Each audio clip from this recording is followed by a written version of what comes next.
I just put C. Maybe I should put A now. Yeah, that's good. It is common for students to become overly stressed during intense standardized testing, resulting in test scores lower than their performance level. In an article written by parents across America, research provided that over 33% of students in elementary and secondary school experience testing anxiety.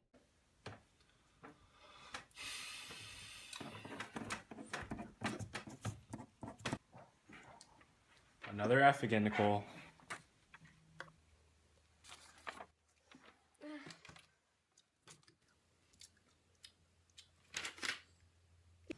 Hello, Mrs. Gagnon. This is Nicole's math teacher. I was wondering if you'd be able to come in for a parent-teacher conference sometime tonight?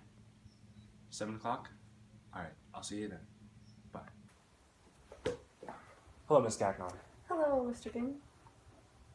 Nice to meet you. Nice to meet you too. So, why am I here exactly?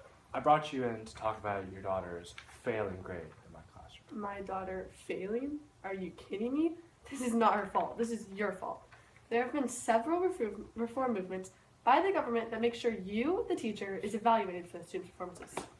In fact, in an article right here, the Race to the Top initiative has given large federal grants to 18 states and to the District of Columbia in condition they put in place these systems. Secretary Duncan has approved waivers of key provisions of the No Child Left Behind Act for 39 states and the District of Columbia. They all agreed, among other conditions, to measure teacher performance based on the student test scores. I understand that. However, I am not the sole individual responsible for the students' performance.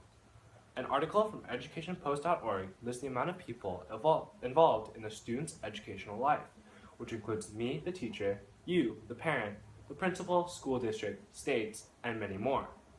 In an online debate regarding whether or not teachers should be responsible, 69% of voters said no, and many of the reasoning was because parents play a big role in the student's education, more so than the teacher.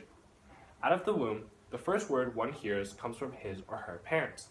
In fact, research conducted by professionals in developmental psychology at the University of Harvard have found that parents should not use baby talk with their young children, as it can cause issues in linguistical development later on. And all of this occurs long before students even know what a school is. Teachers do their best by educating students in a specific subject during school time, but they cannot be held accountable for what goes on at home. Well, regardless of who raises the child at home, you are the one who makes the test nearly impossible. That's simply not true. As seen in an article by the Huffington Post, tests used for student accountability, both standardized and state, are designed in a way that ignores some types of student achievement and some student characteristics. These tests are constructed to determine differences in achievement between students. If most students answer a question correctly, that question is simply dropped, and student achievement of the knowledge or skills embodied in that question is not measured. These tests are also very culturally biased, so that students from families with greater educational attainment or higher incomes are more likely to answer certain questions correctly.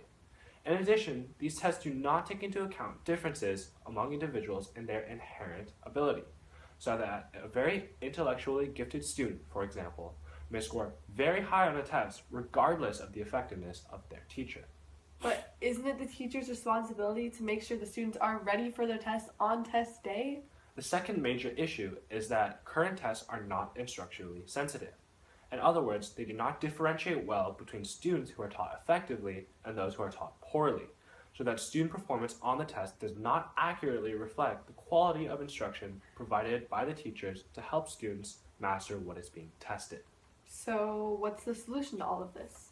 Instead of solely relying on test scores to evaluate teachers, there should be a wide range of educational criteria. An important factor teachers need to be tested on is the overall well-being of their students. In fact, author Victor Lana brings up a question that can be asked while having a full evaluation of a teacher, such as what has the child accomplished throughout the classroom, and is there a portfolio of his or her work throughout the year? Not only do these questions bring up new ideas as a way of evaluating teachers, but they also bring into question the efficiency of a child's education. One part would definitely have to be the growth of the student academically. This justifies how good or bad a teacher is based on how much the students have grown. Another part would be how much the student has grown in areas of emotion, psychological, and social aspects. Okay, that makes a lot of sense. Thank you for bringing me in today.